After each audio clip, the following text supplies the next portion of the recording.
حضرت ابو امامہ رضی اللہ عنہ سے روایت ہے کہ حضرت صلی اللہ علیہ وسلم نے ارشاد فرمایا، بلا شبہ مرنے کے بعد جو چیزیں مومن کو اسی کے نیکیوں سے پہنچتی ہے ان میں سے ایک علم ہے جس کو آپ نے پھیلایا ہے، یعنی علم کو سیکھنا اور دوسرے کو علم کو سکھانا، فنگ انی الوالیہ، یہ نیک اولاد چھوڑا ہے، یا کوئی قرآن شریف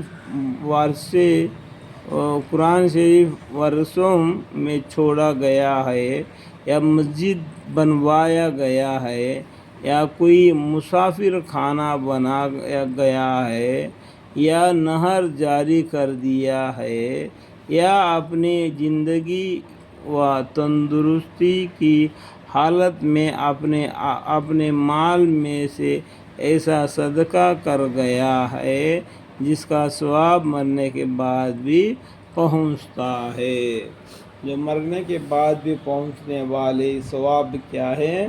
مسجدوں کو بنوانا، یعنی کنووں کو کھدوانا، یعنی جہاں پر جو بھی مصیبت راحت پہنچنے والی کامیں کرنا، وہ مرنے کے بعد بھی اس کی ثواب اس کو پہنچتے ہیں۔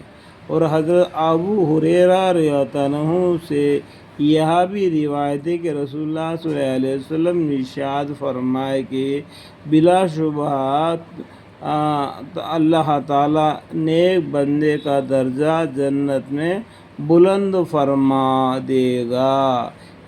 وہ کہے گا کہ خدا، یہ درجہ مجھے کیسے ملا؟ اللہ جل شانہ ارشاد فرمائیں گے، تیرے اولاد نے تیرے لیے استغفار کی، جس کی وجہ سے یہ مرتبہ تجھ کو ملا ہے۔ دیکھو، جو بندہ اپنے اولاد کو نیک کام کرنے کا بارے میں بتلا دیتا ہے، وہ نیک بچے ان کے ماں باپ کے لیے جو دعائے مغفرت مانگتے ہیں تو اللہ تعالی ان کے وجہ سے ان کے درجے بلند فرما دیتا ہے۔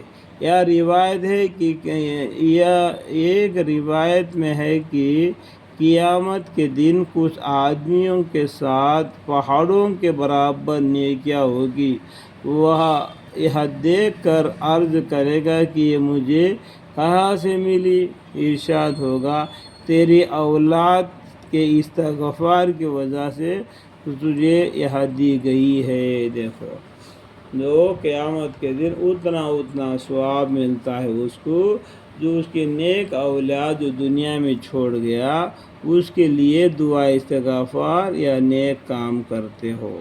حضرت ابن عباس رضی اللہ عنہ روایت فرماتے ہیں کہ رسول خدا صلی اللہ علیہ وسلم نے ارشاد فرمایا کہ میت اپنی قبر میں بس ایسی ہی محتاج ہوتے ہیں جیسا کوئی ڈوبتا ہوا، یعنی حضرت ابن عباس رضی اللہ عنہ روایت فرماتے ہیں کہ رسول خدا صلی اللہ علیہ وسلم نے ارشاد فرمایا کہ میت اپنی قبر میں بس ایسے ہی محتاج ہوتے ہیں جیسا کوئی ڈوبتا ہوا۔ پھر فرمائی کہ وہ دعا کے انتظار میں رہتا ہے جو اس کے باپ یا ماں یا بھائی یا دوست کی طرف سے اسے پہنچ جائے۔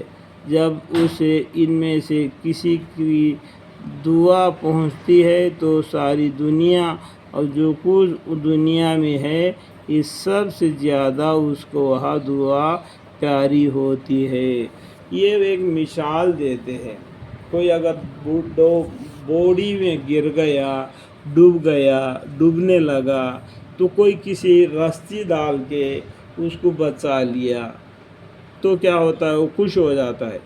اس طریقے سے ایک قبر میں پہنچنے کے بعد میں اس کے اولاد کے طرف سے جو نیکیاں اس کو ملے گی اس کو اتنا پیاری لگے گی جیسا کہ اس کو بولنے میں کوئی خوشی نہیں ہوگی، اس کا وہ دعا پیاری ہوتی ہے۔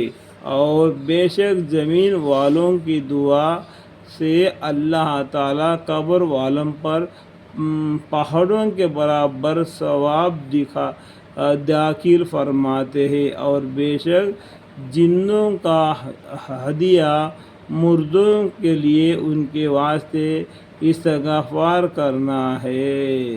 خاص امپارٹنٹ بات کیا ہے، جو بھی بندہ زندہ ہے وہ قبرستان کی طرف سے جب گزرتا ہے تو قبر والوں کے لیے مغفرت کی دعا مانگنا یا درود شریف پڑھ کے ان قبر میں دفن ہوئے والوں کے بارے میں دعا استغفار کرنا، انشاءاللہ۔ آمین۔